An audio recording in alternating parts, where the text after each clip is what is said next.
Hello and welcome to the Deepest Dive from MinnMax. I'm Ben Hanson, and I'm joined today by Ana Diaz. Hi. Welcome. Producer at Glitch. Yes, Ana? Mm-hmm. Okay, great. We're going to keep reintroducing you over and over again. Why? Okay. Sorry. How do you want me to... No, you got it. No, you got it. I can say, hey, I'm a producer at Glitch. No, you got it. Sarah Podzorski, thank you for being here. Hi. Welcome. Localization expert. You've worked on Monster Hunter World and Xenoblade Chronicles X, stuff like that back at 8.4.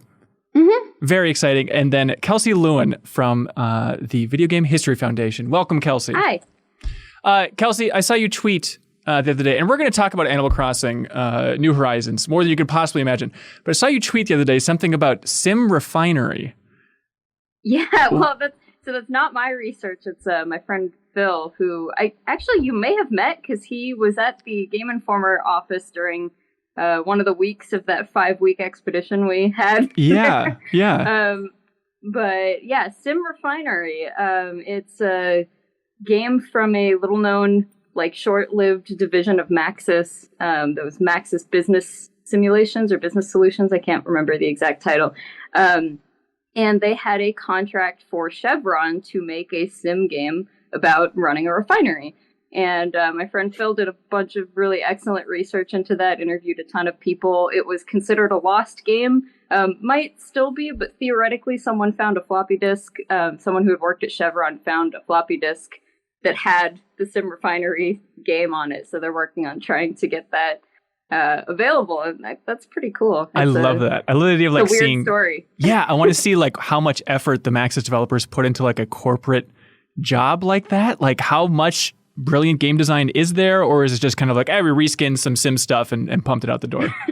Yeah, I mean from the screenshots and from the way it was described and everything, it looks like it is corporate software, so it's not supposed to be the most fun you've ever had in your life or whatever. But right. Theoretically, there was a way to blow up the refinery if you. Okay, I was going to ask about that. Oh, yeah. That's awesome. Anyways, we could talk about we could talk about Maxis stuff all day, but we should talk about Animal Crossing New Horizons. This is the follow-up to the Deepest Dive. I guess it was 2 months ago. It was the first and second week that Animal Crossing came out. We gathered together for 2 episodes of a Deepest Dive, and now this is our fun follow-up. I guess at week 10 or something, to see where everybody's at, to check in on the community over at patreon.com/MinnMax, 2 N's, to see how they're doing, everything like that. If you're watching this on YouTube and you want to unlock the podcast version of it, you can support us at the $5 tier. You'd access to the podcast version of this and also the Deepest Dives on Final Fantasy VII Remake, which we've done in its entirety since last time we talked. Which, by the way, Sarah, I got a real bone to pick with you. Sorry. Because I didn't know that you didn't know what happened. I didn't know you don't exist on the internet. I know. I was at high alert for spoilers about 7's remake in particular. And then I messaged you just to see what you've been playing. And you're like, oh yeah, I'm playing Final Fantasy 7. All I know about it is that Sephiroth doesn't have legs. And it blew my mind trying to figure out okay, so is that where the remake's going? The entire time I was waiting for this transformation of Sephiroth where he doesn't have legs anymore. Now I realized you're just talking about the one-winged angel Sephiroth from the original? Yeah. Who's ever noticed that? I don't think I've ever heard anybody on the internet talk about the lack of legs. Isn't that weird? Who doesn't have legs? Did you play the remake then? Did you finish it? Yeah, I'm almost finished. I'm almost at the end. Spoiler free, please. No leg talk, but what do you think about that Sephiroth has legs in this version. Oh my god, his legs are beautiful. That's where the budget went, into that hair. Absolutely. Do you like the game so far? Yeah, I've been really enjoying it. I never played the original, obviously, the original Final Fantasy VII, so this has been a great way to experience sort of what I want to say a golden age of Final Fantasy games is like. So yeah, I've been really enjoying it. Yeah, because you're a big 14 fan, right? Yeah. I've been playing Final Fantasy 14 a lot, and it's weird because things that I see in Final Fantasy 7, I know what they are because I played Final Fantasy 14. What kind of stuff? I'm like, oh my god, the golden saucers in Final Fantasy 14. I understand materia so much better because of Final Fantasy 14. Whoa, hang on. It's weird. Wait, materia's in 14? Mm-hmm. The full system? That's the core of the system? It's an armor buff system. They use it as an armor buff system. Oh, weird. Yeah. Oh, that sounds fantastic. Well, hey, a lot of people submitted great comments and questions over on Patreon talking about Animal Crossing, and Thwip here has a good way to start.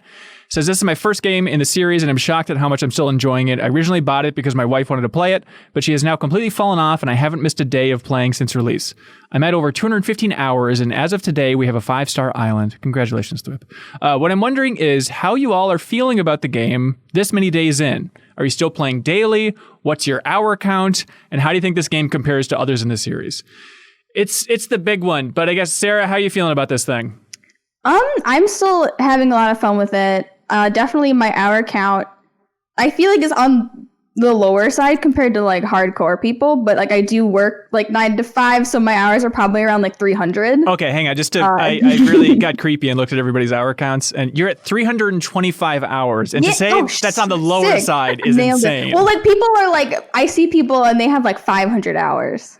Okay. And I'm like, are you just leaving the Switch on? What are you doing? Is this like active playing? This friend of mine, I checked her hour count because her island blew my mind, and it's 770 hours. And then I actually had to do the math to be like, have there been 770 hours? And it seems like just barely. So I don't know how this is even possible. You could like bike across the United States in that amount of time. It's absurd. Do you care if I out everybody's hour count? Is that fair transparency? Yeah, mine's embarrassingly low. Put it under our names to shame us. Shame us. Kelsey, 155, not embarrassingly low. I think that's solid. So compared to any other Animal Crossing game, because I've been playing since the first one, like by this point with Wild World, I was probably in the 500 to 600 count. So 10 weeks after that game came out, or 10 weeks after New Leaf came out. So this is quite a bit less than I've normally play 10 weeks out. Is it like the circumstances, or is there something about this game in particular that's slowing you down a little bit? I mean, it's both. I mean, both play into it, but I definitely feel like I don't want to get too far into my overall opinion just yet, but there's a lot less of this game to do if you're not just customizing your island. Like if you're bored with the idea of terraforming and putting paths everywhere and everything, you're just kind of done. Like there's not a whole lot else that the game motivates you to do. Obviously there are other things to do, but I definitely feel like, something that I've really enjoyed in other games is just talking to the villagers every day and getting errands and stuff that they want you to run and random requests and stuff. And that's just like so much lower in this game compared to the other ones. So a lot of the time spent, anyone who spent 500 plus hours on this game, actually I saw a tweet today where someone said they spent 500 hours just fishing. So, I mean, there's exceptions to that, but, but I think in general, if you put in 500 hours into this game, it's because you're really enjoying the like terraforming and, placing pathways and kind of making your little perfect island. Do you think that's because those options are there? And it's just like that because it can be so time consuming, people jump to that? Or is it actually the other features are lacking in a way? I personally think the other features are lacking. I think that they've put most of the emphasis on the island designing part of it. And for a lot of people, that's amazing. That's like what they want, what they've always wanted out of Animal Crossing is more of that. So obviously that's why we have people who've played 700 hours and stuff, is because they are really enjoying that part. I don't hate it. I've done some of it, but I do feel like that's where the emphasis goes. And so there's just less for me to do on a daily basis. So I usually, at this point, I'm firing up my game and I'm playing for like maybe 20 minutes.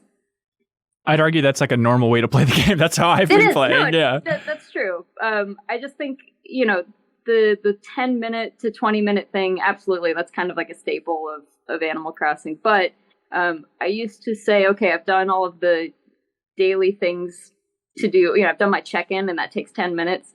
And then there's another like 30, 40 minutes of just kind of messing around that I'm interested in doing. And I don't feel like there's the extra 30, 40 minutes of wanting to play after that. Yeah. Ana, how you sitting with this thing? So, I mean, for me, I'm on the lower side, and that's like a lot of reasons. A lot of games have come out recently, and also I had to take a break because of deadlines. But I definitely agree with Kelsey.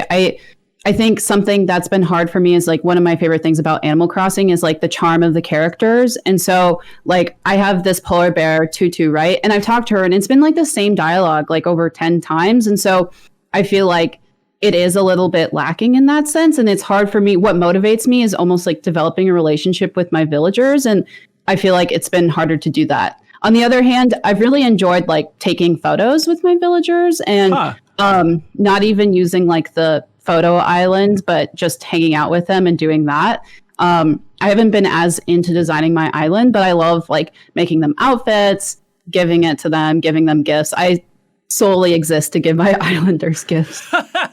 I think I've probably given like 3 gifts throughout my entire play session. So I'm at 70 hours, it turns out. But it's like, I'm not really into that. There's still big parts of this game that I just haven't really dabbled in. Fishing, I've barely dabbled in. Like the insects, a couple here and there. But like fossils, I'm very into. I'm one away from finishing that sucker. But I was planning on getting into the fishing. And then like by the time we wrapped up the last conversation about this, the Easter event was kicking off. And it's like, well, I can't get into fishing and just catch a bunch of eggs. So I got to dodge that completely. Everybody existed in peace, and then the Easter event happened. Was that traumatic for you, Sarah? Oh, it was very traumatic. Like when the Easter event ended, I was like too traumatized to fish or like shoot balloons, and I was afraid to hit trees. I was like, but what if the eggs come back? I feel like that was kind of the beginning of the end for me wanting to play more than 10 minutes a day. Oh, interesting. Just because if I wanted to do anything other than the Easter event, I basically couldn't. So the game started kind of forcing me to not play as much, because even if I was in the mood to fish or something, no one wants to fish and get 100 Easter eggs. And then I believe the first fishing tournament fell during the Easter event. Yeah. So you would try to go to catch fish for the fishing tournament, and you'd pull out an egg, and you're like, "This? Are you kidding me? Yeah. Here too is nowhere safe." Yeah. Yeah, well, in the beginning, they did make the spawns a lot lower during that, but it's not. Yeah, they fixed it. That was interesting because that was one of the first times I've seen Nintendo like actively adjust a game in the middle of an event, which kind of shows that they're watching and paying attention. But then it's hard because I think that it was, any appearance of eggs is too much. You can't just lower it. Right. And then there's also. I think I finished my egg furniture, all of it, in like 2 days. Me too. But then the cherry blossoms. I don't want to talk about the way I was burned on cherry blossoms. Yeah, what's the deal with them? The way that they've been handling events is very imbalanced. You have something like the Easter event where, you can complete everything in 2 days, even if you're not playing like a crazy amount. And then the cherry blossom event, like I was really, really trying to get all of those recipes. And in fact, I even was there's some like strategy you can do to make more balloons spawn. And I was even doing that sometimes, and I still didn't get all of the recipes. So it's very kind of out of balance, I feel like. I still, with so many things in this game, I'm trying to figure out how much is intentional versus just happy Nintendo accident. Like that type of thing is like making those things out of balance, or even, I mean, this is maybe crazy paranoid talk, but like, oh, maybe they want so many eggs out there so everybody on social media is talking about the eggs. Whatever they're doing is clearly working because the game has sold a gajillion copies at this point. But then it extends even to weird stuff like, maybe it's intentional how much all these characters talk, and having, the people at the airport take forever just to go to somebody else's island just to prevent players from making that too quick and easy, and then just trying to min-max and share items and do all this stuff. Like, do you think that's reading too much into it, Sarah? That this is all intentional, brilliant design? I don't think it's intentional. To me, it just seems like there's how they made Animal Crossing, and then there's how we used Animal Crossing, or like how we are playing Animal Crossing, and those two just aren't lining up. And where they don't line up, it like creates like friction and tension, like horrible, like trying to get to people's islands, horrible, like we accidentally dropped the Hanami event right on top of the Easter event. And just all I've learned is that we should all move to the Southern Hemisphere because they are nailing it. Okay. The Southern Hemisphere, because their Easter event doesn't fall on the Sakura event. They got the sharks first. It's like, what do I have? And then it's like, here's your string fish. I'm like, I don't want this. Please enjoy. Mason Cowell says, hey, y'all, welcome back. I finally got my island to a 5-star rating last weekend. I got my first Lily of the Valley to grow, and it's easily my favorite accomplishment so far. What about you? What part of your island are you most proud of? Sarah, you've played the most. How's your island looking? So the way I categorize people's islands is there's people who have clearly played every single Animal Crossing game. So I can't get out of that mentality that my island looks like an Animal Crossing island. I don't have like a cottage core island because to me, I like can't move outside of my Animal Crossing box. So my island, it looks great. I'm happy with it. I'm almost finished with it, but it's definitely it's Animal Crossing. What does that mean? Just like leaving more It's easy to navigate my island. You don't have to like navigate through some like terraformed waterfalls to get to some houses. It's playable. It's a playable island is what I'll call it versus some other islands that I've seen. I think there's some islands out there that, I mean, they're really, really interesting. People who have made like their island look like a city, or like you said, they have like 1,000 waterfalls and stuff. I mean, they definitely look really cool and interesting, but yeah, with you, I feel like that is a divide between people who are kind of like longtime Animal Crossing fans and have this idea of it being more of like a community in a town, and people who are having a lot of fun with just the island building part of it and where that's kind of the focus for them. Yeah, it's hard because like Dom came up to me and he was like, I buried a present on the island. You have 2 minutes to find it. And I was like, how in the hell? I can't even walk around my island in 2 minutes. And then I see people who have like really terraformed islands. And I'm like, you're not finding that present. I barely found that present. Like, good luck. Yeah, well, I'm kind of curious with the really developed islands, how that impacts like different spawn rates of like both fossils and fish, because some islands just literally don't have enough free grass for stuff to spawn. And so I imagine it's like more of a sandbox, like Sims game at that point. Like, it's about finding. So that I actually have like an answer for that. I did like an island visiting thing. Okay. And I visited somebody who has like something called a catalog island. What? So their entire island is just covered in almost every single item in the game in every color. And it's kind of like going to like Sears or like some sort of big department store of furniture. And you literally walk through the island and you look at all the stuff. And like, if you want something, you'll tell them. And then they can like mail it to you, or like if it's in their house, they can pull it out of the inventory and like drop it on the ground for you. You can pick it up and put it down. There was so much stuff on this island. It was lagging my game.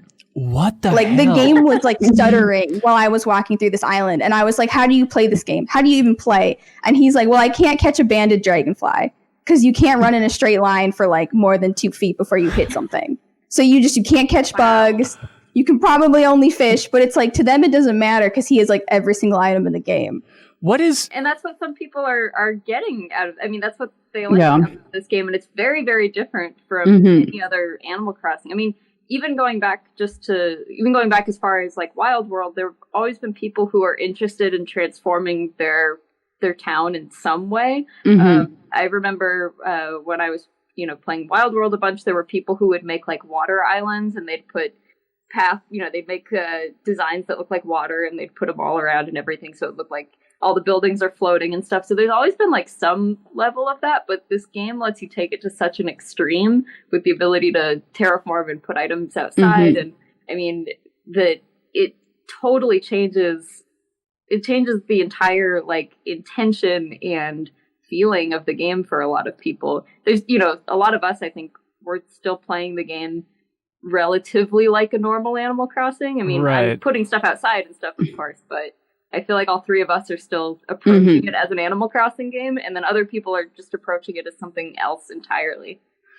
Yeah, I mean, to the point, I don't like putting stuff outside. I think it looks trashy. And it's so weird that then, like, Isabelle and everybody's like, you gotta get stuff outside. And I'm like, it's not my thing. It's not my Animal Crossing. Well, that's with, like, the fences is that it's sometimes with, like, the weird requirements for the 5 stars. Like, I don't have a 5-star because I'm not even going to try and do what Isabelle wants me to do. Like, I think I'll work towards it just to get it. But it's like, it's at a point where it's sort of telling me how to play. And I think for me, that can feel kind of restrictive. But like when I'm really just there to hang out with my pals. Yeah. And also, like, you know, I've seen people who have obviously just gone nuts with the pathing and covered their whole island, made a whole city district, that kind of thing, which is interesting. But I'm really into the idea too. And maybe it's laziness and I'm just making an excuse for myself. But I like the idea of leaving some areas just as the wilderness. Like, I like the plateaus being overrun with weeds. I like having areas that don't have a ramp where I still need to use the ladder to get to it. Like, keeping that a little bit rustic. And then if it's really extreme and I think like, all right, that plateau that I can't get to, that's the last place where that fossil could possibly be. Like, it makes it more fun. It's a little adventure instead of just making a, you know, every avenue just the Autobahn as you cruise around your island there. Yeah. Well, and I think you touch on an interesting point is that like core to like the plot of this game is that you're going to this abandoned island and making it better. Yeah. And you're sort of like, I mean, you're sort of colonizing it and developing it. And it's like there is less focus paid attention to community and building community. And I think like that's definitely there in the beginning part of the game when you're trying to bring more people to the island. But I like what you said about having part of it still as wilderness, because then it sort of makes it feel like there's other parts of the game other than building. Right. And I wonder if, you know, if they ever did release a big DLC or expansion or something, if they would bump up the social aspect. If the general consensus is that's the weakest part of the game, I don't know, are you people pay a lot more attention to the Animal Crossing Reddit and stuff like that? Is that the overwhelming consensus? Is that the social stuff is kind of lacking? Social is in like with your animals? Yeah. Like with your the only things that get upvoted on Reddit now are like really terraformed islands. I haven't really seen pictures of Raymond and maid outfits. Yeah, pictures of Raymond in boxes. But I will say like among the older and I hate, like, I'm certainly not trying to like gatekeep or anything, but I would say among the people who are like us and who have been playing a lot of Animal Crossing games, I've heard that from everyone I know to be a longtime Animal Crossing fan. I don't know if the newer players feel that way though. Yeah, I'm just tired of my villagers. Like, whenever I talk to them, they're like, "Hey, I heard you dug up some fossils yesterday," and I'm like, "Cool, you snitch. You got anything else?" And they're like, "I heard you buried some money," and I'm like, "That's none of your. That's all they talk to me about is what I did yesterday." And I'm like, "Cool." People who visited your island, like in every conversation I have with someone, is like, "Oh, did you see Sarah came over and sold turnips? Oh, did you see like?" Yeah, that was yesterday. I have a memory. Do you think they're ever going to come back? I don't know. Can we talk about anything else? Kelsey, what are you most proud of with your island? So even though the terraforming and stuff is not my biggest, my biggest motivation in the game, I do really enjoy some parts of designing, especially with the like pattern editor and stuff. So I'm working on both making the Video Game History Foundation office and the Pinkarilla store in my house. And both of those are coming along pretty well. Neither are really like finished, but I made the simple panel, by the way, in this game is the most versatile item for customizing things, just hands down. I've seen people do some really incredible stuff with it. Probably some of my favorites are like when people make it look like a castle wall and then they push it up against a terraformed thing, and they can make it look like they have multiple levels and make it look like an actual castle. But I've been using it to make like at my store at Pinkarilla, we hang all of the video games on the wall, which is how they do it in Japan. And so I've been making like little video games hanging on the wall, and then you can put it on a simple panel and push it up against the wall, and it looks really good. So if you're into making cool stuff, I've seen people put like a bunch of like baked bread on it, and it looks like there's, you know, bagels and bread and stuff behind them, and they've made bakeries. It's the best item for customizing stuff in the game. Yeah, I'll have to find it on Nookazon because my animals keep giving me duplicate recipes. Like, I feel like I'm gonna have to. Oh, it's to find it in it's the Nook shop. Yeah, and I can send you one. Okay, I was like, I'll find it in a year. I'll see you in 5 months. But doesn't it have like the? It's not a craftable recipe, because nothing is more annoying than that when you're like. I mean, I have bookshelves in the Video Game History Foundation office I'm building. And each one of those takes 10 books, and I think I have so 12. Expensive. So I ordered like 120 books to build on Nookazon.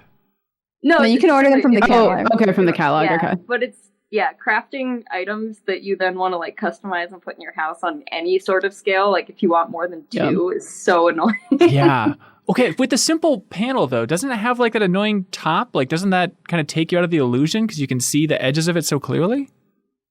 I mean, they have different colors of it, so depending on what you're building, you just kind of make it so that what you have on there kind of blends into the color of the panel. It's kind of hard to explain without showing a photo or anything, but I posted a photo on Twitter of my progress with the store, so I think it looks pretty accurate as far as Animal Crossing goes. Although I will say, I don't know if you guys have been playing around with the pattern maker much, but I really wish you had the option to turn on or off the smoothing filter they put on there, because I hate it. Like, I make beautiful pixel art and then they're like, well, these 2 colors are similar, so we're just going to blend them and make this weird like shape that is not what you made.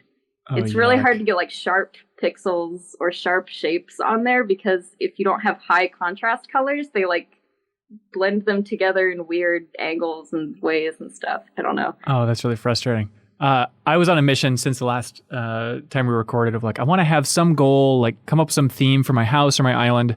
And I came up with a little one, which is very satisfying, which is I decided to turn my house into Aerith's house from Final Fantasy VII, because like her house in that remake is awesome and the original is awesome. So it's kind of like a fusion of the two. But that really changed my game in a big way of just having this goal in mind. It helped things out so much. Like, okay, anything with flowers I need a rug of a certain type. Sahara was really doing me dirty, just giving me the worst rugs that look nothing like Aerith's rug. But eventually I got one that's a giant rose where I'm like, I guess that's good enough. But then it was really fun too to like go to the upstairs and try and make Aerith's upstairs, where it's like the 2 bedrooms next to each other, and then using the simple panels to make walls and like get the angle just right. And like, that's so much fun to look at screenshots from Final Fantasy VII and see, okay, there's a cardboard box and a couch in that room that clouds in for some reason, so I need to go find those and arrange those just right. And then, of course, my character has to become Aerith, and now I'm living her life, and it's beautiful. Yeah, I think a lot of the fun for Animal Crossing, it really just comes from being able to set your own goals and have your own vision for what you want to do. Yeah, and I think that's part of what's hard about New Horizons is I think like a lot of the structure leaves the game relatively early. Like, I'm sure we'll get more of that back with event, like specific tasks that you can do and accomplish. But if you're going to keep playing, like, you should set your own goals ideally. Yeah. What's your proudest accomplishment so far, Ana? I made like an entire river and lake for Eric the deer, because one time he told me that he's like, you know what would be cool if there was a river by my house? Wink, wink. So I made an entire landscaped area just for him. And of course he hasn't noticed. It's fine. I slaved over it. He just keeps talking about, the person bought turnips. It's really cool. Yeah. He's like, yeah. I saw, Kelsey, you tweet about like Animal Crossing players paying attention to flowers in the real world more, or like learning more about flowers. I've had that weird thing too, and I don't know if my brain is broken, but I've had that so much, especially since I have like the Aerith goal in mind of, if I'm driving along or going on a walk and somebody's throwing out a piece of furniture or something in the real world, I will immediately jump to like, oh, that's perfect in my Animal Crossing house. It's so broken. Or even like, I got a message from my mom in the game, and for some reason I thought, oh, that's nice, my mom sent me a message, and I my real mom, like the real world, the boundaries are collapsing. I don't know what's real anymore. It's freaking me out. I'm so glad you mentioned the furniture thing, because just a couple days ago I was walking my dog, and there's some dumpsters by my apartment, and someone had just put some chairs over there, and I was like, oh, I'll just put those in my pocket, I can sell those. It ain't right. Fred DeNovo says, am I a fake-ass gamer boy? Yeah, probably, Fred. He says, how do people come up with these elaborate island designs? Every time I go on any social media, there's something even more impressive posted.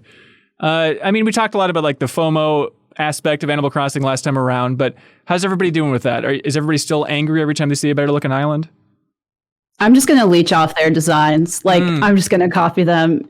Once I get around to like fully designing my island, I'm not a creative person, so I need people like that. I think a lot of it is how they take the photo. Like my thing is like that the angles in Animal Crossing. Like if you can get the right angle, I mean, it's all about like angles and like how you place furniture. And one thing I've noticed is when I visit these people who have really elaborate outside islands, I go into their house and I'm like, this is garbage. Like they don't know how to like arrange a house. And like, because I'm like an OG Animal Crossing player, I almost only know how to arrange a house. Same. From like Happy Home Designer. But that's what I tell myself. I'm like, they have a pretty island, but I bet their house is trash. And also I think that you brought up a really good point with it being like camera angles and stuff too, because a lot of times what looks really, really beautiful in a photo doesn't actually look that way if you're like on the island and experiencing it right there. So I mean, you can use a lot of really cool camera tricks to make things look different than they are.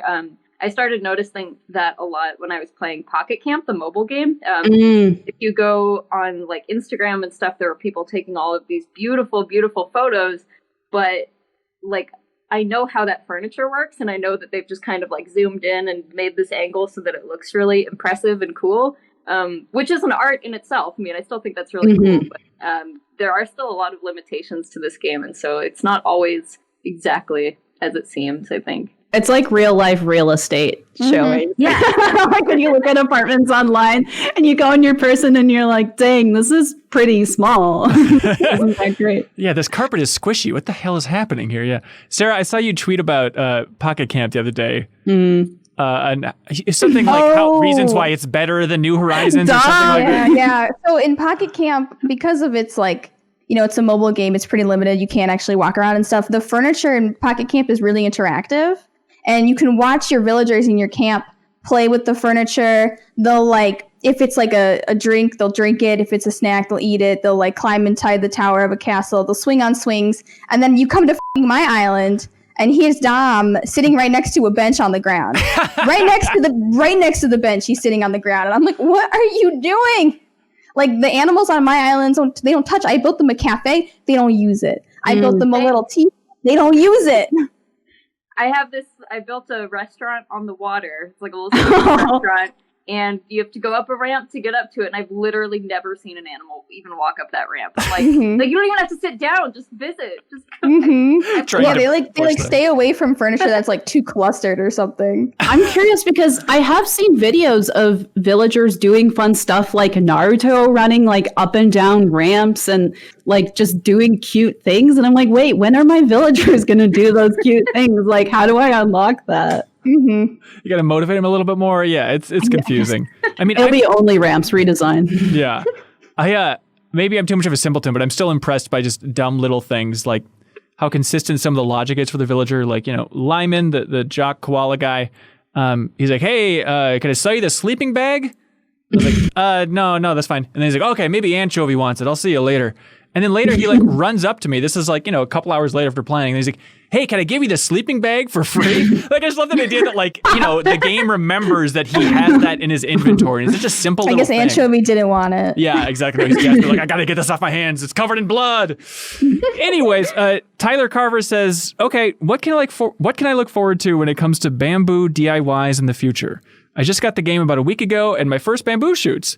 Pandas and bamboos are kind of my shtick, and my island is called Panda Land, so let me know where I can go with this.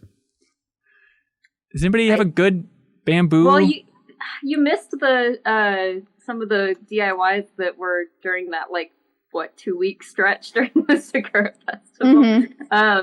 But yeah, there's quite a bit of cool bamboo furniture, I think. There's even some that are just, I forget what it's called. I think it's like a bamboo panel or something where it's just like a bunch of smaller stalks of bamboo. They're called stalks of bamboo. That sounds right. We'll go with it. Sounds good enough. Yeah, there's a lot of stalks. Bamboo shoot? I learned that. What is it? Bamboo is a grass. Really? It's classified as a grass. Science's classifications all over the place. Need to figure out what's going on. It just doesn't make sense. Mick Manga says, over a month in, and I have come to love the ability to redesign my character whenever. In older games, I used to make multiple characters and have them move out when I had a new idea for a character to play as. Now I just walk over to a mirror, and just like that, I have a new character to play as. It's also handy because ever since Wild World, my friends and I have always role-played in Animal Crossing. Also, the Nintendo app is a godsend as it allows us to type faster. How often do you all change your characters? I don't change I change my clothes every day. Just, gotta keep it fresh. Gotta keep the drip. I have a lot of clothes. And if I don't change them every day, but I also made other characters on my island because I wanted to decorate different houses. Oh, so weird. I have a witch's cottage and I made a little witch and the cottage is themed about, a witch's cottage and she's back in sort of a swamp. And then I have a beach house, which is just a beachy character. And it's really cool because that's what people did in New Leaf. They would just make multiple houses and theme them differently. So I jumped on it this time, but now I have to listen to my villagers talk about the other people on my island all the time too. So it's I never get any refreshing dialogue. Right. So you just gotta pick your battles. And you don't have the heart to tell them they're not real people. It's I'm that's cool. just me. That's awesome. It's so me. They're do you know their favorite TV show? And I'm yes. And they're that's cool. You seem really close. And I'm you didn't even ask what it was. And then I don't know. They're oh, I'd like to know. And I'm and then they never ask. I don't understand. It's just a dead end of the dialogue just ends. There's weird dead ends in the dialogue where normally I feel in older Animal Crossing games wouldn't be there. Do you really think that's the case? Is it just rose-colored glasses? It feels dead end. Yeah, it feels. There should have been more, and then they were just they just cut it. It doesn't go beyond. There's interesting directions they almost went in with some of it. When they do ask you, not about other people, but when they ask you what's your favorite drink or what's your favorite type of movie or whatever, I'm oh, this is going to come up later, and then it never does. Mm-hmm. The only thing they ever do is ask you to confirm that is indeed still your favorite drink. It's never I don't know. There's never any discussion about it later, and that's even if you use, they'll give you 3 preset ones. They'll be what's your favorite drink, and it'll be iced tea, soda, water, or something else, and then you can write whatever. And I'm well, okay, maybe if I say iced tea or something, they have stuff programmed for iced tea. No, I mean, I wonder if I feel New Horizons with the characters, it's more designed to having them non-permanent, so moving in and out. And so they're not really designing it so that animals are there to stay for long stretches of time, over the course of months. They're oh, they're gonna be having a new villager once a week or something like that, or they're going to be visiting their friends' islands. It's more social, so they're going to be cycling through. So each character isn't as deep necessarily. Yeah, you just don't build that community with them. You don't. I just feel they're kind of they're more set pieces than they are members of the community. And I do think part of that is because you're just given so much control that it's how could they be a part of the community if I dictate where they live and, what they do and I put in all the bridges and the ramps? How could they possibly be on the same level as me given those rules anyway? Right. Yeah, it's, I don't know. It doesn't feel weird. As community-centered anymore. I don't think I've had somebody move out yet. What is the max number of villagers you can have? 10. 10. Okay. Yeah. I mean, is that pretty rare to not have people cycling through? It's every 15 days a villager will ask to move out. Oh, really? Okay. Every 15. And then I think how people do it is if they don't like who's moving out, they'll just keep restarting their game until the person who they want to leave is okay. So, and that's how time travelers will get villagers, is they'll just keep time traveling to the day that they know a villager's gonna be moving out. Disgusting. Because I do horrible. Because I do notice that my 15 days comes up at the same period as other people's 15 days, and all of a sudden it kind of sucks because that 15 days hits, you kick them out, and you have 24 hours to find a villager that you want. So I did a big villager hunt with all my Nook Mile tickets. And people will do villager hunts with 200 Nook Mile tickets. I don't know where they get them from. I've been playing since launch, and I only had 60 tickets in the end. I know people are buying them off eBay. No joke. I have a 14-year-old cousin who keeps buying Nook Miles tickets off eBay. Oh my god! Because this isn't Fortnite bucks or whatever. Come on. It's villager bucks. Yeah. Jason M. O'Brien says, "All right, I got the credits during the Kick Slider performance, and I gave myself the license to time travel to ease the burden of waiting for villager homes and shops to move. Where do we stand on that? Is that allowable? At any point, is it allowable to time travel? Just one day in the future to beat Seems up. that's what he's doing. It's whatever you want. I Yeah. don't know. I mean, it's not the way that the game is like quote unquote intended to be played, but they're video games. Like, yeah, that's how you want to play. Like, I visited someone who was like in winter, and I'm like, cool. So do you like being in winter? I'm like, the snow is very crunchy here. When I come back, will you be back in summer like tomorrow? But yeah, people just fly. Like, it's just how quickly do you want to consume? Like it's just how do you want to play, basically. Yeah. It's weird. Yeah, and I think it'd be easier to play more than 20 minutes a day if I was time traveling. Yeah. So like if you want to play a lot longer, I can see that being helpful for that. It gives you more stuff to work with. Yeah. It's so weird. Like in the beginning, it was such a clear line when you visit somebody's island. It's like, okay, time traveler, I got it. And now I've had situations where it's like, God, are they just really good? Are they a time traveler? It's like we need a jury on just time travel. Ooh, yeah, the time travel squad. Yeah, the time police. Yeah, Jackson von Heitzma says, I'd love to hear what everyone's favorite villager is now that we're a couple months out. Like, okay, Sarah, who are you going for when you're going through all those different islands? I was trying to find Judy. Judy is sort of like my Raymond. She's one of the newer villagers in Animal Crossing, and she's snooty. My favorite villagers to talk to are always like the snooty and cranky ones. They have the best dialogue.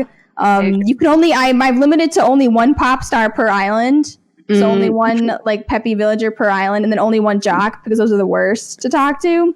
So yeah, I was going for Judy, made it like 40 tickets in. It takes like an hour to do 10 tickets. Oh my God. So 4 hours on my hunt, didn't find Judy, landed on Diana. She's also a top tier. So I just kidnapped Diana. I was like, get in the plane. We're going. I can't do this anymore. Wait, I thought you could only go on one a day. Oh, no. Jesus. All right. I've been limiting no myself. one's going to stop you. Oh my God. That sounds amazing. Okay. You mentioned the tier list. What is going on with this? Is that an official, not Nintendo official, but is that Sarah Pod's official? Yeah, no, but is that like, I've seen it online. Is that just purely subjective? Is there some logic to the tiers? I mean, I think people just love Raymond. Okay. And then I do it based on how expensive they are on Nookazon as well. Like how wanted are they? The free market of Animal Crossing characters. I saw online that Raymond was worth more than a barrel of oil a couple weeks ago. I'm the black villager market is keeping me entertained in these times.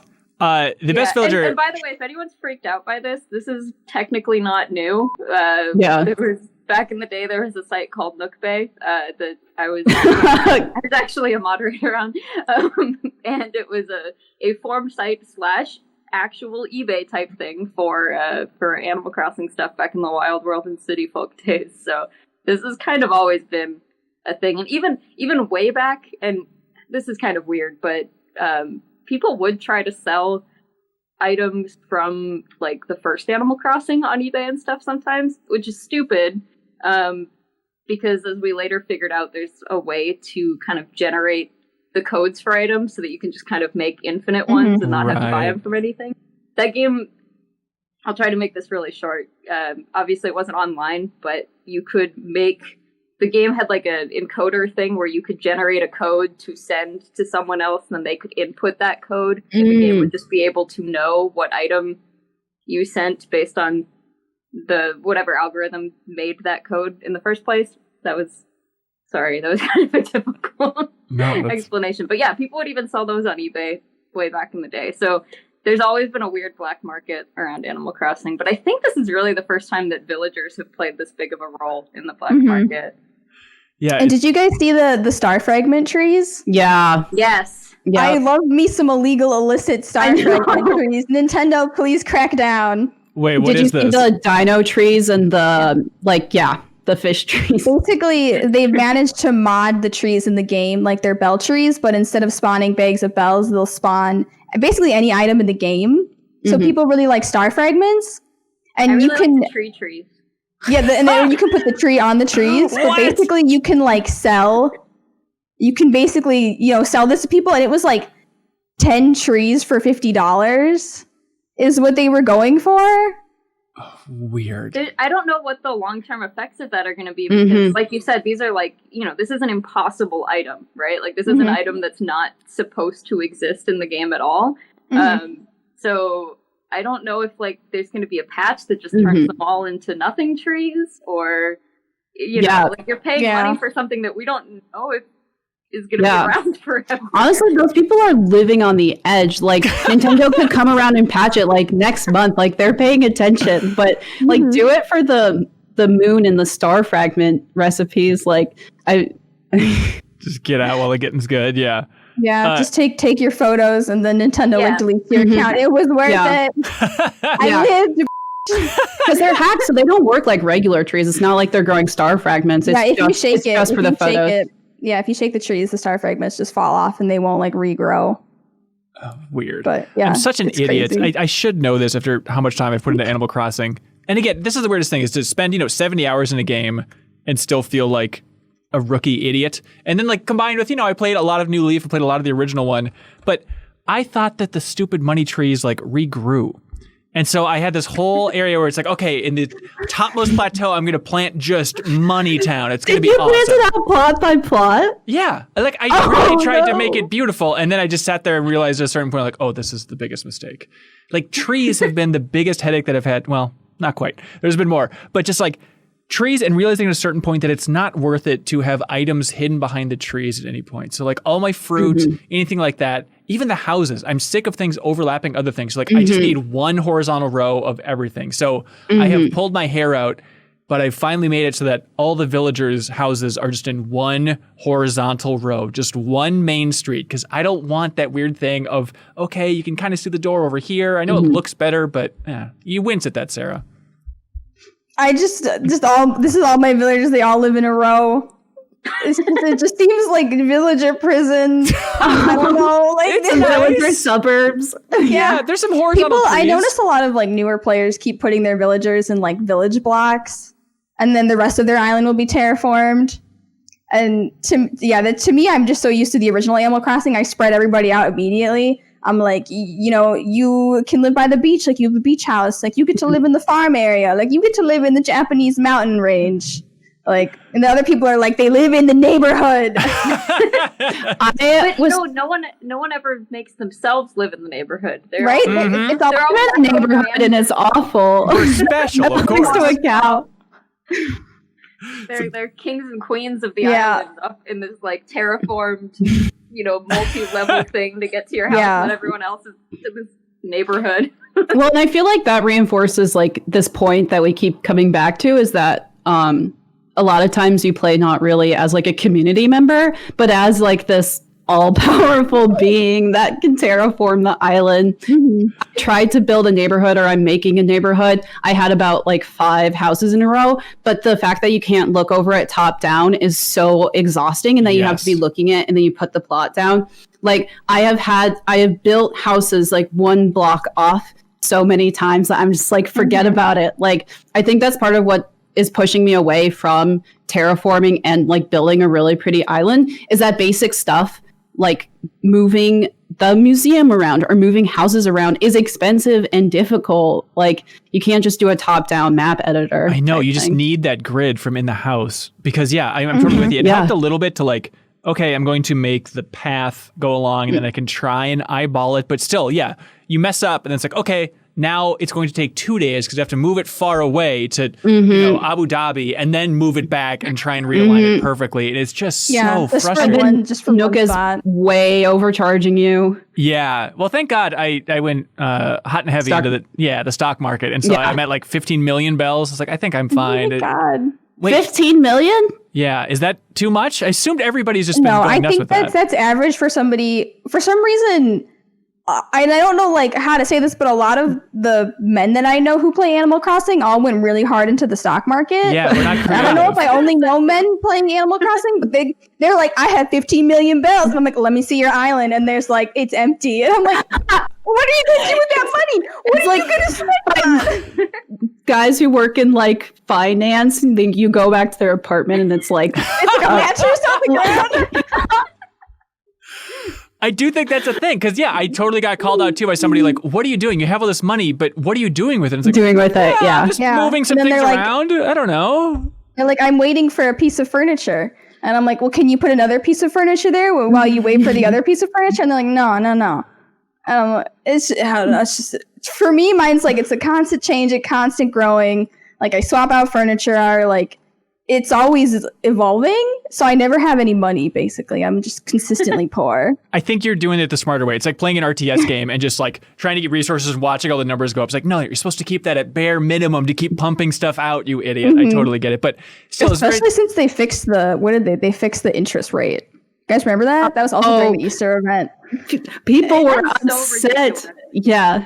They took our interest rate away. I do think that's like one of the weirdest patches that Nintendo's ever put out is like, people are making just a little bit too much money by already having a bunch of money. Like, well, it's also like cherry blossom recipes, but we're going to fix this very specific minute detail. And then they sent you like a bell rug in the mail. And I'm like, is this a rug to remind me of the bells that I won't be getting anymore due to a lowered interest rate? Yeah.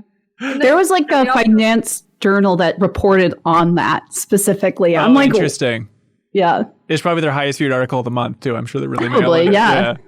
And they hit a lot of the bug spawn rates too, which is kind of sad. I think sometimes I think they're making the decisions based on the people who are playing Animal Crossing that are like really popular Animal Crossing Twitter and Instagram people, like that's definitely the extreme of the spectrum is the people with, thousands of hybrids and these crazy amounts of money and stuff. And I don't think you need to punish like the more casual players for their bug spawn rates around the, like most casual players probably have just like a handful of hybrids that maybe cropped up accidentally or just barely working on it. And it's like, well, now they're never going to get the peacock butterflies because they only have like 4 hybrids and they're never going to spawn. You can't balance the game around the like extreme people. Well, and that's interesting, like that whole balancing around the extreme people, because overall I'd say the game encourages people to not be super extreme. Like it definitely has room for that, as we've seen with people customizing, but like the game is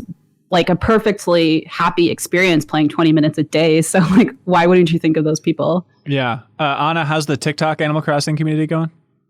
It's going well. It's sort of been ousted by the Avatar Last Airbender TikTok community, but there has been a wonderful nexus of Avatar and Animal Crossing content that has made my heart very happy. Oh, that's awesome. So, okay. Again, this is very stupid, but like, what does a popular Animal Crossing TikTok look like? Is this somebody just like dancing to the music, or what are they doing? Honestly, the stuff that I see going viral on TikTok right now, and now recently Twitter, it's like starting to leak onto Twitter, is like Animal Crossing characters drawn as Avatar The Last Airbender characters.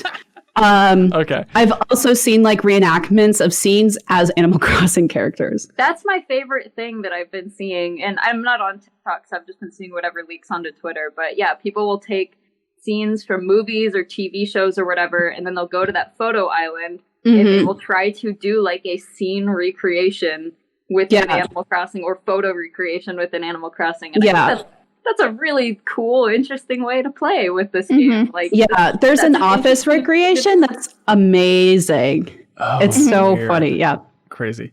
Okay, favorite villager. Jackson wrote in about it. Did anybody else have a favorite villager that we haven't talked about yet? Yeah, I will die for Eric. Well, you built him a river. So. Yeah, built him a river. Like his little bugs whisper to him. Because like I know like the Eric, that's his thing, is that he talks about how the bugs under his bed whispered to him. Oh, that's anchovy for me, I think. Yeah. Oh my god. I have 3 of them, and I'm just like, damn it, I don't want to get rid of any of them. They're amazing. I love it. So yeah. My favorite is Midge. She's just one of the normal types, which she has pretty boring personality, honestly. But she's been my favorite since like the first game. So I was so bummed to realize that Sven the goat isn't in this one, because I loved him so much in that first game, and now it's like, okay, I have Gruff, who's kind of like the punk rock goat, and like he's fine, he'll do in a pinch. But I visited my friend Ansel's island, and he has Coco, who is the coolest character, right? Like the weird dead-eyed freak rabbit thing? Yeah, she's controversial. Oh, what is that? like Pietro. Like Pietro, Coco is like one of those, like, you either love her or you hate her. Because it's not a real creature, it's just some freak of nature? I think it's because I visited like a horror island in New Leaf that only had cocoa on it. Like every villager was cocoa. Like every villager, like they somehow hacked their game where only cocoa moved. It was just a bunch of cocos. Oh, that's awesome. That actually is terrifying. Yeah. Cocoa in large numbers would be terrifying. Yeah. Also, I like Boyd on my island, the apes, because he got his stupid ass hanging out all the time. So he seems funny. I like him. What was your read on the Mayday event and that maze and then Rover was at the end? And what, you got like a suitcase? Are there any theories about what's going on with that? To me, it felt like there should have been a new maze every day and they just couldn't do it. So there was just one. I don't know. That was just me. I was like, I feel like there should have been more here, but we just, okay. I don't know. I thought it was interesting. I mean, it's very different than anything Animal Crossing has ever done. I mean, they've never, as far as I can remember, explored with any kind of like, there's been like hide and seek and some other things in games, but there's never been like a puzzle to solve like that. And so I thought, it was really unexpected and kind of interesting for that reason. I don't know that I want a maze every day. That's because I'd feel compelled to, like, especially if there's a unique prize at the end, I'd be like, I don't know, I have to do this. I think you had like a week. You had like a week to do it though. Yeah. This is the thing is, I feel like the time limit. So like right now the stamp rally is going on. Yeah. And every time I go to talk to Blathers, he's like, "Did you know that there's a stamp rally going on? You can go do it, but you get the same prize for doing it every single time." It's just some plaques, and every day I come in to assess my fossils, and he's like, I have to listen to him talk for 5 minutes about the stamp rally. And I'm like, Blathers, we've been over this. I've done this 3 times, and I'm not doing it anymore. I am glad that they're giving some time to do those events, though. That's also a change from previous games where, and there's still plenty of events that only happen on one day. But, for the most part in previous games, it's like, did you miss Halloween? Well, you missed Halloween. So, right. Yeah.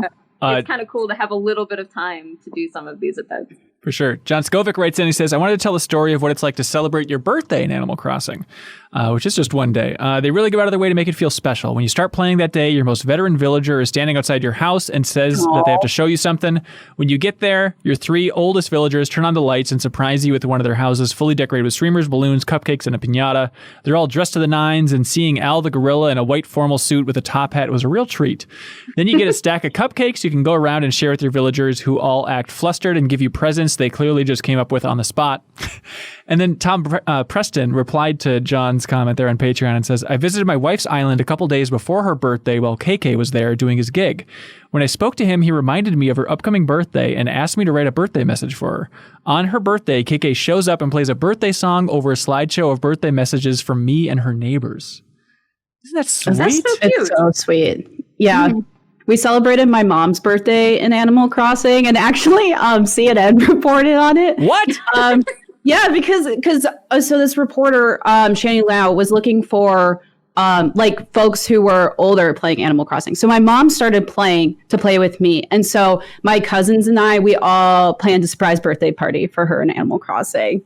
And it was so sweet because we didn't do like messages or anything, but like we definitely got together and we're like, okay, who has this item? Who has this item? Like it felt like planning an actual party. Like we had a committee and everything. How's your mom treating the game so far? Or how's that going for her? She really likes it. She plays plays around like a half an hour to an hour daily. And I think that the daily sort of experience works really well for her. She literally hasn't played like a video game since Atari or like Pac-Man. And so it was really interesting to see her like start playing.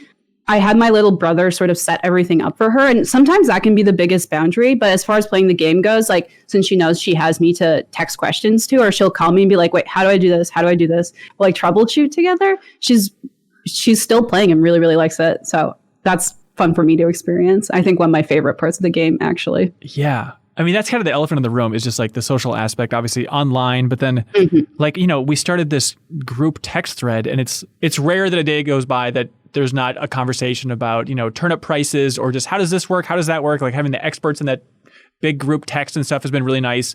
It's like, my ex-girlfriend who I accidentally stumbled across her island is in that text thread. It's like, oh, it's a nice way to like reconnect with her in a positive way, like just sharing Animal Crossing tips and stuff like that. let's see, who was it? Oh, Yarrow wrote in and said, I have had a handful of people who specifically picked up a Switch just to play this game, and a few have since ended up putting in over 150 hours each.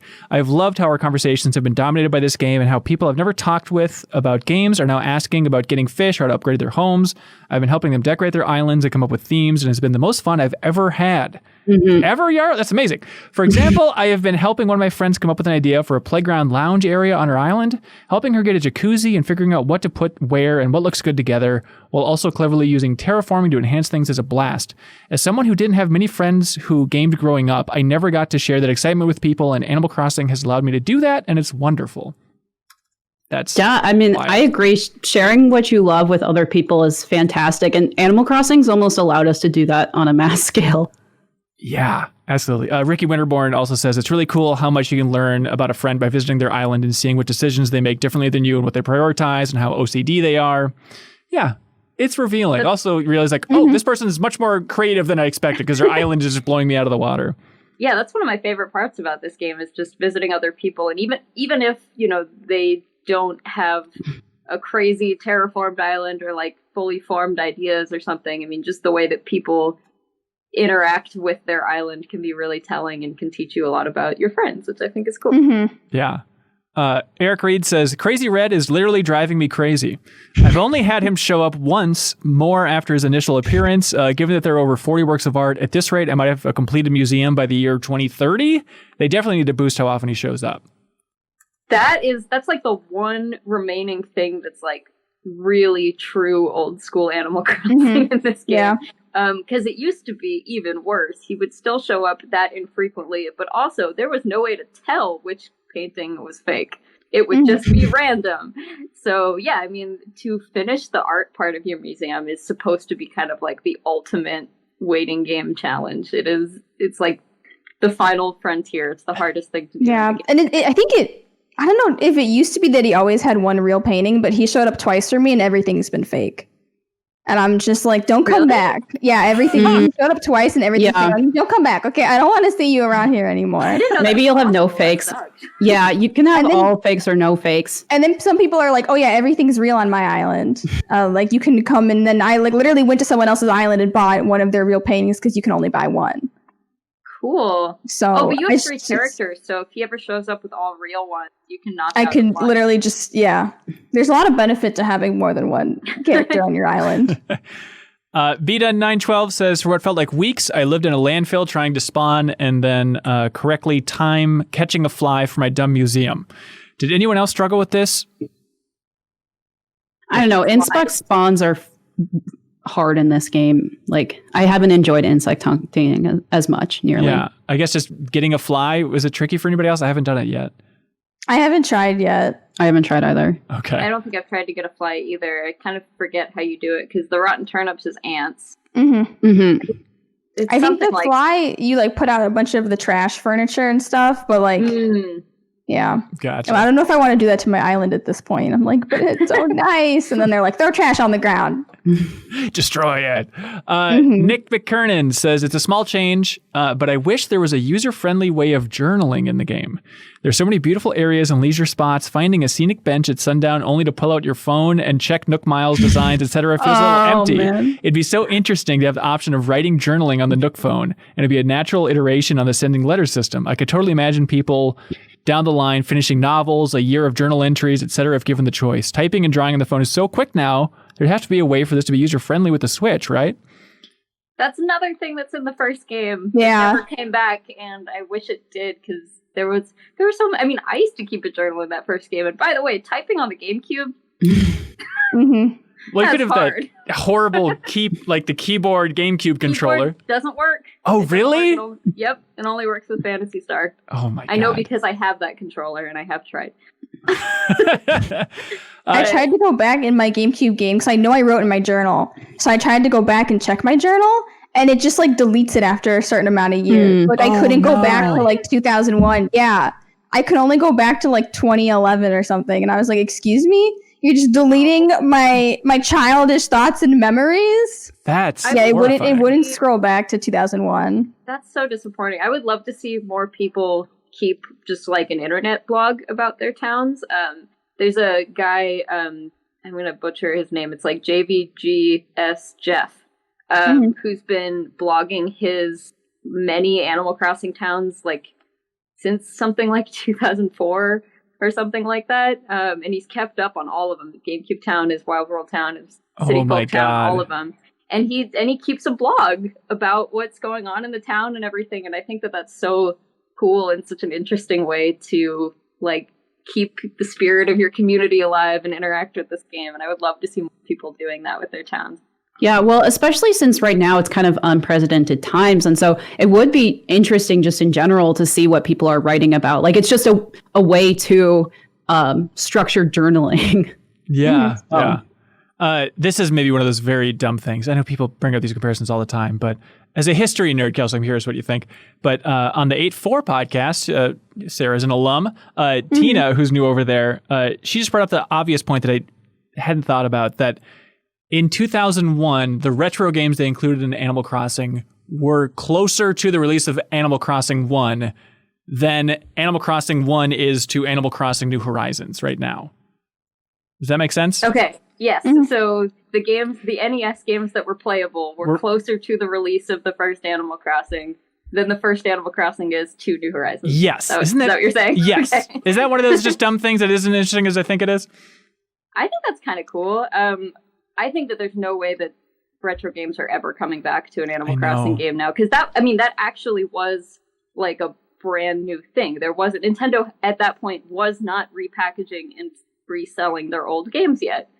So that at that time, that was just part of the incentive to buy Animal Crossing. But now why would they take the incentive out of their other ways that they sell repackaged retro games by putting it in Animal Crossing? They're not going to give you that for free anymore because you could buy it in other right. And it's diabolical. And it was nice. It was nice because when I played Animal Crossing, I was like so young, so I obviously never played any of these games. So a lot of my relation to these old games was getting it through Animal Crossing. Like I probably never played it on the original system. I think some older people might kind of cringe to hear this, but like for a lot of people, people who are like real adults now, by the way.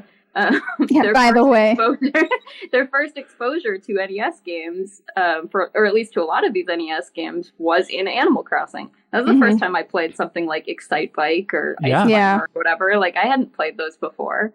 Yeah. 100%. Yeah. I mean, I didn't own an NES or SNES growing up, so this was like a huge experience for me to have that. And now, I'm a sucker because now every time Nintendo will re-release Balloon Fight, I just need to buy it in any format because I love Balloon Fight now because of Animal Crossing. Yeah, that was like my favorite game to play in Animal Crossing. And it turned me into like a serial time traveler.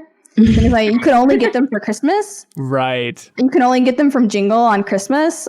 So I would just like every Christmas, okay, next year Christmas, get them all. Occasionally be like buried in town. There's a couple other like little ways to get them, but yeah, it was the reliable way to get them for sure. And it felt like a real present. And then later games, they're like, here's a piece of Christmas furniture, and I'm like, cool, some seasonal furniture that I can't use year round. Thanks, Jingle. Do you think they would ever bring something like that back, where the gift or like the event would give us something like that that's like not a piece of furniture? Not if they're selling it in any other format. Yeah. I don't think the retro game part is ever coming back just because it doesn't make economic sense for them. They can charge $5 on, well, I mean, I know it's different now, there's not an eShop, but in general, like there's other ways to purchase this stuff, so. But like, I wonder if it could be something different or even just like, here's some eShop points or something like that. Just like 200 eShop points. A unique mini game would be really cool. What if they made a little like reskin of Super Mario where you play as Isabelle or something? I mean, that that might be silly, but there's some level of maybe they can make a little something like that wouldn't infringe on their other stuff. Yeah. Sean Mills says, how do you feel about the credits rolling after the KK Slider performance? It felt anticlimactic to me since he came when I only had 9 villagers, where his performance was fun and his version of the main theme was delightful. What'd y'all think of that decision there? For some reason, so many people associate credits with Endgame. Like the amount of comments I got when KK Slider was here, they were like, oh, this is Endgame. But the credits always rolled when KK Slider played. And you could have credits on day one. Like in New Leaf, if you sit under your tree, the credits automatically roll. So I'm tired of this like credits equaling endgame. Like, what if Nintendo just wants you to appreciate them? But yeah, I mean, it's just that's how it's always been. Yeah, I think it's kind of cool. I mean, I know like the majority of movie credits go at the end of a movie, but there's a lot of movies where it opens up with like 10 or 12 of the main people involved in making the movie. So yeah, I don't know. This is somewhere in between. It's like you can experience this almost. It's not. I mean, it's not literally whenever you want because there are things you have to do to get to KK, and maybe that's why it's weird for people is because it is after an accomplishment that you get the credits. So maybe they're associating that with like, oh, well, I checked this box and I finished. Yeah, this game thing. finished. Like right. Yeah. Whereas before it was just time based, and you just you sit there on a Saturday and you get the credits. Yeah, and I feel like that could possibly be confusing to new players, since like that is just like the default way of thinking, like credits equal role game, and then you do a decent amount of work before that. It could like be misleading, like, oh, okay, I guess I have nothing else to do. When in really like after even 40 hours, I felt like I really barely scratched the surface of the game. But I think it's really nice of Nintendo to give players that escape hatch if they want it. It's kind of like a relief of just like, well, if you need some sense of accomplishment, you can check out now. Okay, you want to stick around? You want to stick around? You sure? I'm sure a certain amount of people are kind of going like, all right, well, time to move on to the next game. Stud Muffin has an interesting take. He says, I wonder if I would not have fallen off the game if I owned it digitally, but popping in the cartridge just to do 50 minutes of island chores is an extra step that makes it slightly less appealing. Yeah, I can't imagine owning a physical version of this game. That seems mine's digital. Yeah, mine's digital as well. Physical, but I've only been playing digital other games in the meantime. Like everything. So Animal Crossing has mostly stayed inside my Switch because a lot of the other games I've been playing have been eShop downloads. So I haven't had to remove it. But yeah, absolutely. That could be really annoying. Yeah. Daniel White says I had to cut myself off from the game. It's a fantastic game and I love playing it, but I've accomplished so much since I put it down. I still log on every now and then, but I've been spending more time doing what I consider productive things. I wonder if others have had to force similar cutbacks upon themselves. You're a maniac, Daniel. I don't know. I did. What kind of self-control do you people have?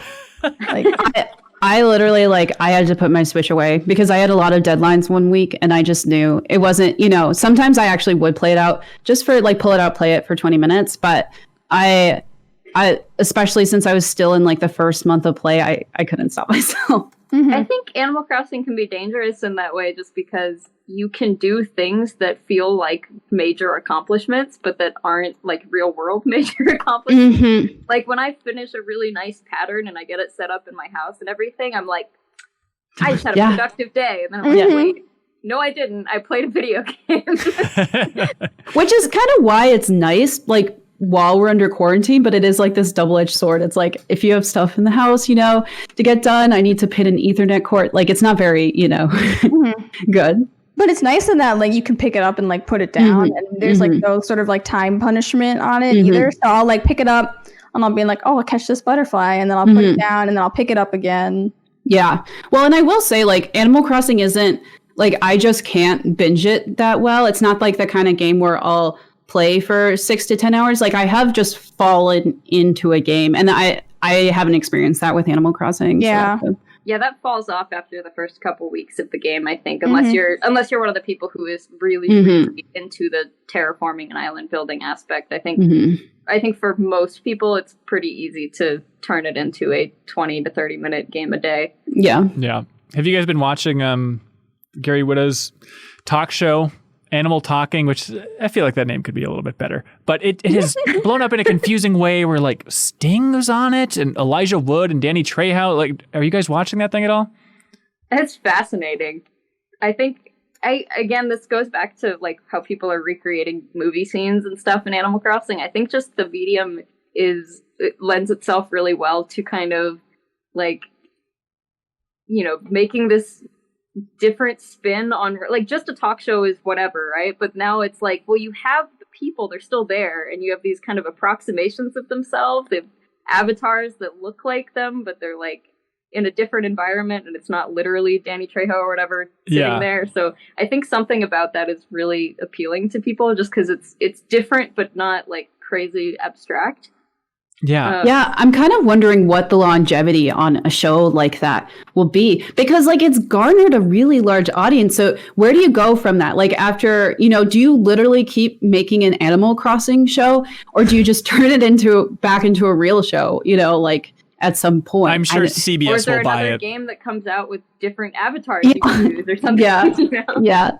Oh God, when it jumps to different games, that's an interesting idea. Whatever is the most current thing. I mean, it's kind of amazing that Fortnite doesn't have a talk show that's the equivalent. I'm sure or like World of Warcraft or any MMO. This format would work so well in literally any given MMO. And maybe there have been talk shows. I'm they sure. just obviously haven't reached the same level of fame or whatever. But like this format works for anything where you have an avatar, I think. Yeah. Aaron Carmichael says he has kind of mixed feelings on the game after playing 300 hours. He says that the amount of creative freedom really stresses me out. I'm loving the game really, but especially looking forward to finishing design work so I can kick back and enjoy the cozy atmosphere and just go fishing for fun again, which kind of ties into what you were saying originally, Kelsey. But it seems like that's the takeaway for a lot of people in the community is they love the game. They've poured hundreds of hours into it. But at the same time, they're now at a point where it's like, I think I'm just about done. I think all that's left is to be frustrated by having to craft one item at a time. But other big thoughts, big takeaways about New Horizons? Well, on that point, I think it's really interesting how creating an island is sort of like any kind of artistic endeavor that sometimes you like need rules in order to express yourself or to be able like to have a concrete step forward. So like in a creative writing class, for example, having a prompt, right? Like a similar structure would benefit, budding island designers. That's why Happy Home Designer worked so well as a spin-off game, is because it was exactly that. It was building and creating with a prompt. You have a room and they'd be like, well, you have to incorporate the citrus furniture into this room. And you're like, okay, great. I can work around that. Or, build a schoolhouse or something like that. And you're like, great. That's, I can be creative within those limits. And some people take really well to it being limitless. But for other people, I do think that, a little bit of structure goes a long way in making them feel good about what they're creating and feeling like they're moving in a direction rather than just kind of spinning aimlessly. Which is a bummer because I feel like the Nook Miles could really do that. Like the potential is there, but it just sticks to pretty basic daily tasks. Yeah, you could have big challenges, like because it is mostly just like talk to your villagers, catch a couple bugs or whatever. But what if there were like 5,000-mile rewards for making a citrus themed room? Exactly. I think people would really take to that. Yeah. Yeah, it's like, how many days do you want me to chop a tree down in a row before I can tell you I don't want to I don't want to chop any more trees down and then like plant another one. Like it's just not worth it. Chop a tree, plant a tree. Plant a tree. I think in the first discussion, maybe the second, we talked about like ranking this with other Animal Crossings. Everybody said it's too early. You're nuts. 2 months in, is it too early? Can anybody feel confident in an Animal Crossing ranking at this point? I want to see more seasons. I feel like I need seasons. I want to see like one more event besides Easter. Yeah. Because I think we need a couple more events. Yeah, it is like it's a good Animal Crossing game, but now I wonder like, is it my favorite? Or is it just like the newest? I don't know. Yeah, I will say it's not my favorite, but I think that it's so different than other Animal Crossing games that it's almost hard to rank it among the rest of them because they've changed so many things. So it really just comes down to, do you like those changes or do you not? Yeah. Yeah. It's like, here's all the Animal Crossing games over here. And then it's like, I put this one over here by itself. And it's absolutely not competing in the same competition as the rest of these are. That's so wild. Because I'm sure a lot of people watching this, listeners are like, if they're not hardcore Animal Crossing fans, they're like, Animal Crossing has barely changed. You can see a screenshot and be like, I think that's how the GameCube game looked. Like it's seen as a series that makes very minor changes along the way. So now everybody's in the camp of this is just a radical departure. Anything else anybody else wants to talk about Animal Crossing? I want Isabelle to be nicer to me. Or I used to like Isabelle before the series started. And then she came and she's basically like an HOA. Yeah, I think her popularity has dipped majorly. Ooh, like Raven's up, Isabelle's down. Like, yeah, I like Timmy and Tommy more. Isabelle has been replaced by Timmy and Tommy in my heart. Wow. Bold it's move. because like I keep putting DIYs on the ground for people to come take. And if you have more than 15 items on the ground, your island drops to like 4 stars or 5 stars.